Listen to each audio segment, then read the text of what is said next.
There is no greater way to finish a fight in boxing than with a knockout. He's in the team. Oh, that could be cut. Over the years, the sweet science has produced thrilling knockout moments, but faceplant knockouts are on a whole different level. When a fighter goes down face first, there's usually no coming back. These types of knockouts are so incredible that you're forced to replay them over and over again. So in this video, we bring you the best and most vicious face-first knockouts in boxing. Akim Tafir and Boubacar Sanogo met in a rematch for the French cruiserweight title in April 1991.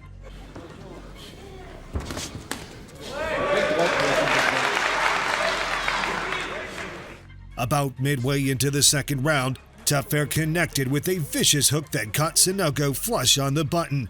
The result was a career-ending knockout. Différence de frappe chez les deux boxeurs. Tafir est un superbe puncher. KO extraordinaire dans le deuxième round. C'est terminé. Il faut mettre en position latérale de sécurité Siriki Sanogo.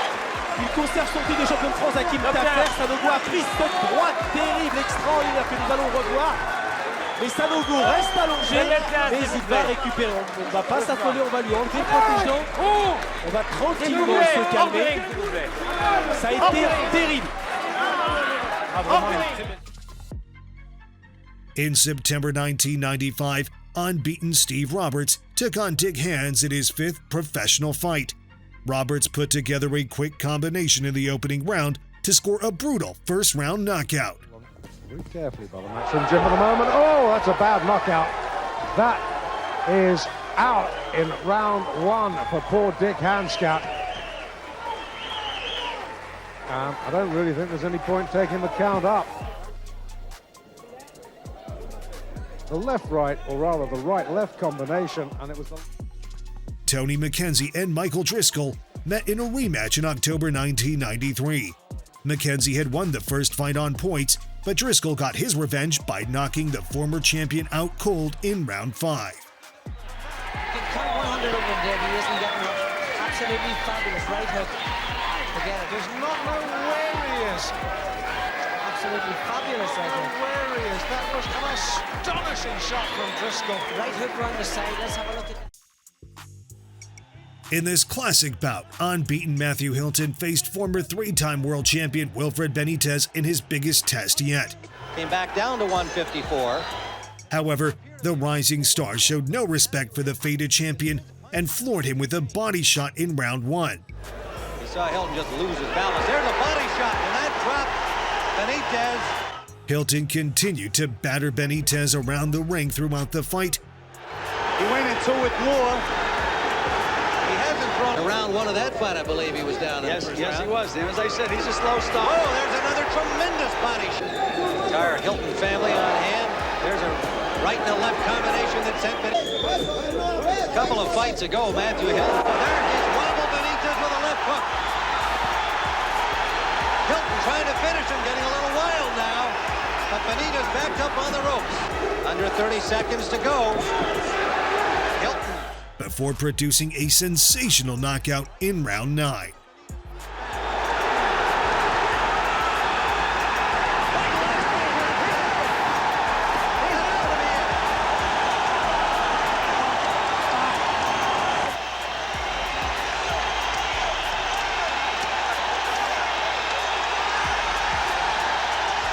Tim, I hope he's all right. He really got nailed. The doctor is just coming in the ring now. A big left hand was the knockout punch after a right hand had hurt Benitez. He was leaning back over the top strand, trying to... British local rivals Gareth Payne and Chris Emanuel met for the first time in October 2000. Midway into the opening round, Emanuel walked into a huge right hand from Payne, which set the tone for an explosive fight. Emanuel is a bit open. He stands square on, but he's letting these hooks go. The right-hand counter from Payne suddenly turns things around. Emanuel returned to his feet and took the fight to Payne, but it was over quickly in the second round as Payne put Emanuel down again. The hooking motion round the outside. Oh, great right hand, left himself open, and will Emanuel get up from this one? That's a more serious knockdown. He's struggling to make it. He's at 8. Now he doesn't know where he is. He's counted out. He got up with the count at 10.5. And that's a very prestigious. In this classic matchup, highly ranked middleweight contender Frank the Animal Fletcher faced off against Argentina's champion Juan Domingo Roldan. Without fighting any of the top contenders, and Roldan right to the body of Fletcher and then to the head. Pick it up! As expected, the two sluggers engaged in an all-out war from the outset, but a right hand from Roldan floored Fletcher in round 1. Well, if he keeps that up. Oh, and he caught him with the right hand. Roldan with the right hand. Oh, Fletcher was off balance and he went flying. A legitimate knockdown. Roldan, 26 years old, out of Buenos Aires, Argentina. That's a slip. Yeah, that was a slip and a push, but that was dangerous through those ropes. That does not feel good to go flying through the ropes and land on your back amidst all the typewriters and stuff. And again. The battle continued until round 6 when Roldan put Fletcher to sleep with a ferocious knockout. Oh, to the body. And now here's Roldan with the right, and Fletcher is down again. Right on his face, and when they get down on their face, they don't get up. He is out. 6-1, Roldan. Again delivering the right hand. Carlos Padilla says, that is it. 1 Roldan, who coming into this bout said that Mexican legend Marco Antonio Barrera was a highly skilled technical fighter, but his power cannot be ignored. 20-year-old who's 30-0 with 20 knockouts. In his rematch with Miguel Espinosa in 1994, Barrera showed how dangerous he was by scoring a brutal 6th-round knockout. Exchanging with him. He's got a chance to get some shots on too. Drops him with the right hand. What a solid shot. And now his corner is saying stay down. His corner's in the ring. He can't get up. Boy, he was really decked. What a right hand by Marco Antonio Barrera. And I mean, they were toe-to-toe and really leveling at each other. Barrera got nailed with some shots from Espinosa, but Michael Bent became the WBO heavyweight champion after scoring an upset over Tommy Morrison. He made the first defense of the title against British challenger Herbie Hyde. And first of all, David Brenner.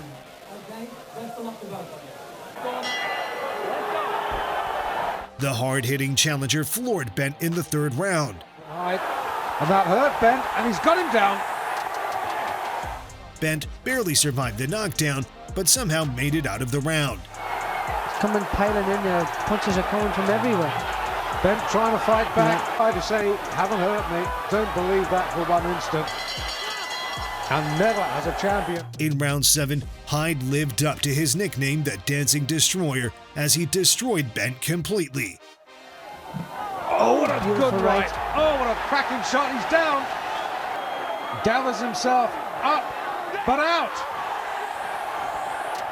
Doesn't make it. And now the celebrations begin because we have a new world champion in Herbie Hyde. This is the finish here. Now watch these 2 right hands. Bang! Now look at that, is an absolutely beautiful shot. And look at that right hand again, almost immediately. Incredible. And watch the way Bent's head shudders. In May 1996, Wayne Alexander took on unbeaten Jim Webb in a scheduled 4-round bout.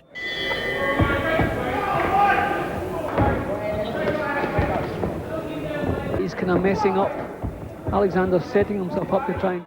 It took Alexander 2 rounds to find the perfect shot, but once he did, the fight was over in a moment.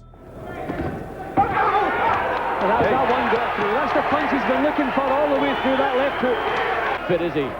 Tony Walker looks into his eyes. He hasn't recovered, Simon. He has not recovered. He is still badly stunned. He's going to have to grab on for dear life here. That was the left hook that Alexander was looking for right from the first bell, and he's got him with it now. It's all over. and quite right too. Jim Webb looks up and he's pleading now to carry on, but he was wobbling all over the place. Big punches. There's no doubt that this fella can dig. Well, you have to give full credit to Alexander because he had a very ragged first round. He could take a lot of shots. Things seem to be going against him, but...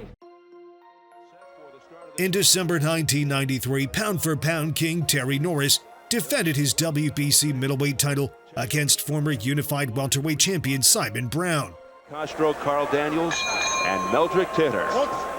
So here we go. The referee is Guadalupe Garcia. Terry Norris. Coming into the bout, no one gave Brown a chance, but he shocked Norris by dropping him with a jab at the end of round 1. And down goes Norris. What a shocker!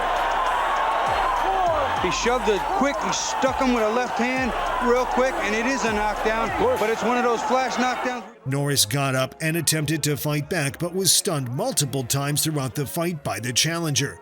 With the amount of power they're throwing, and he shot. There goes Norris again. Right hand to the temple. Now he's in trouble. Will he be able to survive? Simon Brown continues to showboat, flicking the jab, showing the bolo with the right. He's got to be careful. I would not do that against Terry Norris. Blood on the lower lip of Simon Brown as the bell goes. And look at this, Norris is... Brown starched Norris with a brutal shot in round 4 to put an emphatic end to the fight. Kelly in 87, Joseph Walker, a disqualification. And down he goes. Look at that right hand. Terry Norris is down, and this might be it. Can he get up? He cannot. It might be all over. 8. That's it. It's over. Terry Norris has been dethroned. What an upset. Simon Brown is the new WBC Super Welterweight Champion. Look at this. He's on the ground. I said it in the Troy Waters fight, and I have to say it again. That is the part of the best pound-for-pound fighter in the world that everybody said maybe would be the downfall for Terry Norris if he wanted to be all that, and he just can't take that shot, and is so offensive-minded he pays almost no attention to his defense, and he is still in trouble. Harold Graham from the... Harold Graham is perhaps the greatest British fighter never to win a world title. In his fight against Irving Hines, Graham hurt his opponent early in the second round, foreshadowing what was to come. And Commonwealth champion Anthony Simpson, the European middleweight champion. And he's got Hines in a lot of trouble, and Hines was only prevented from going down there by hanging on grimly to the top rope.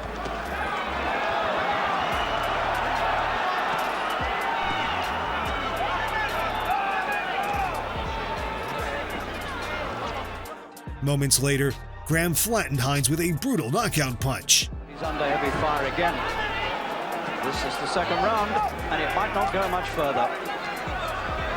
Oh, and he hits his head on the canvas as he goes down in the second round.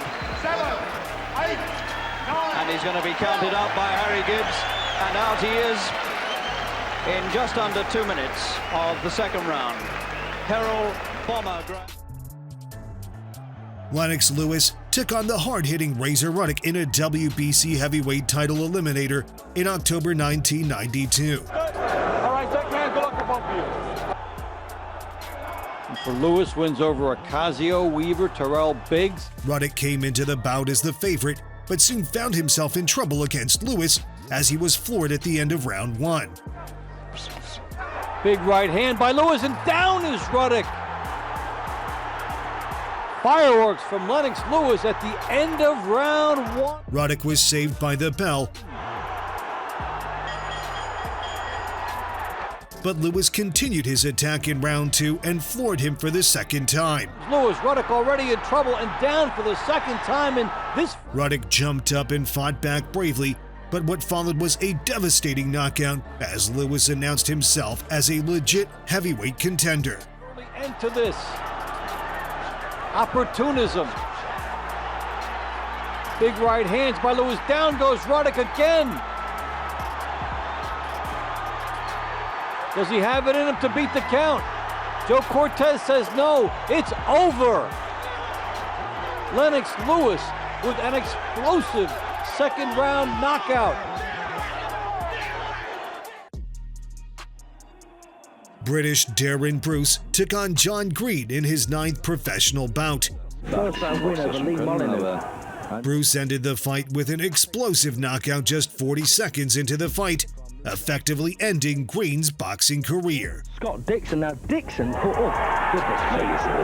me, well, that's the snappy punching of Darren Bruce.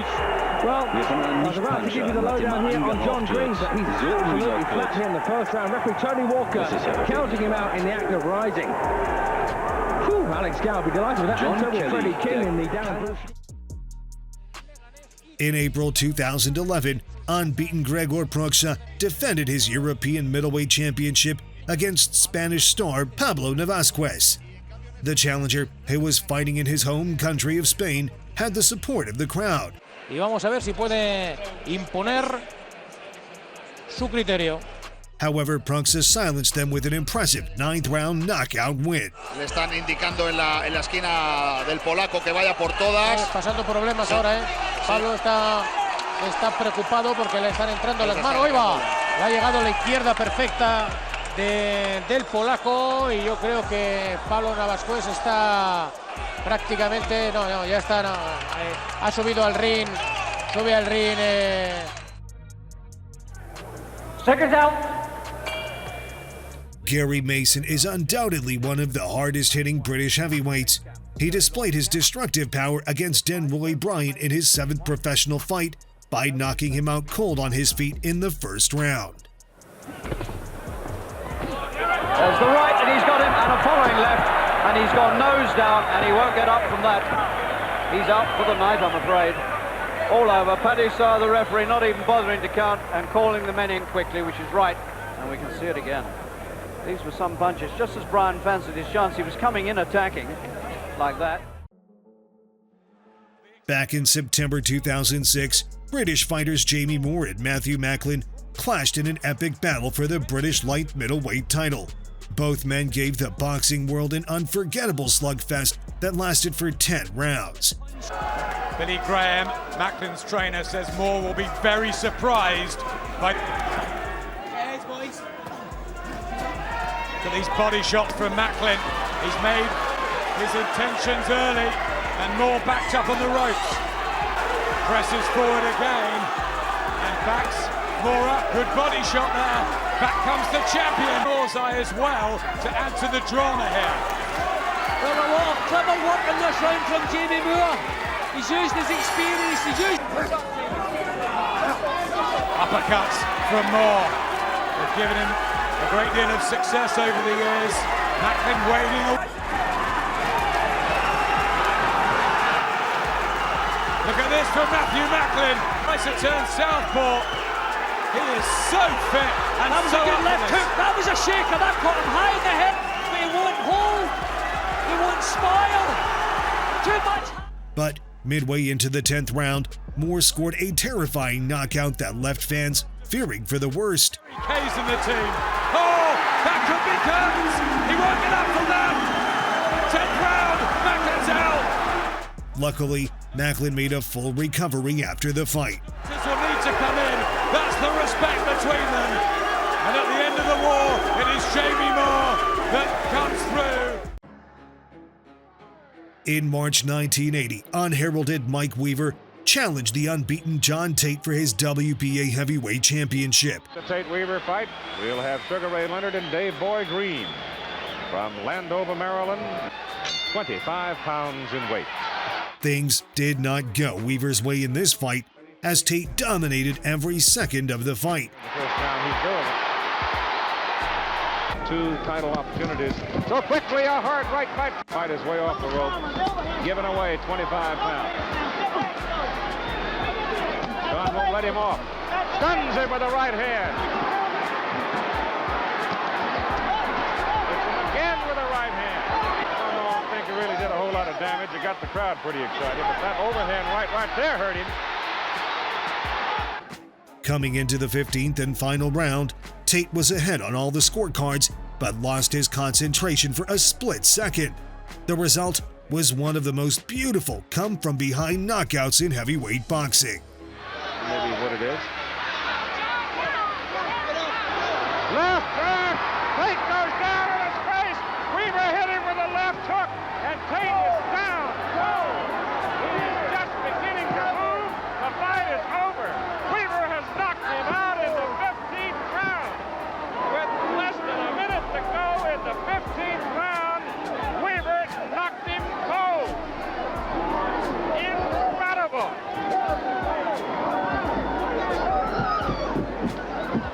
Incredible.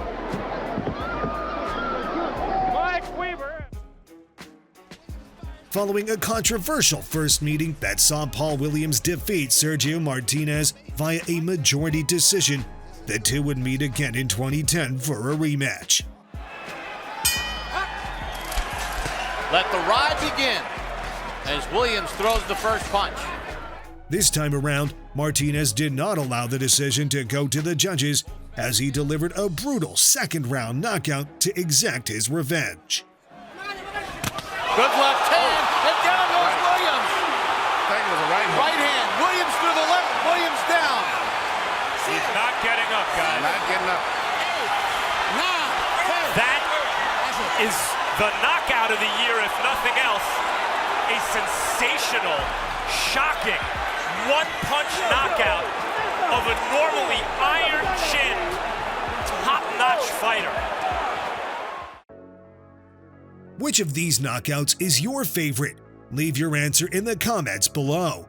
Don't forget to like this video, subscribe, and turn on the post notifications for more interesting updates.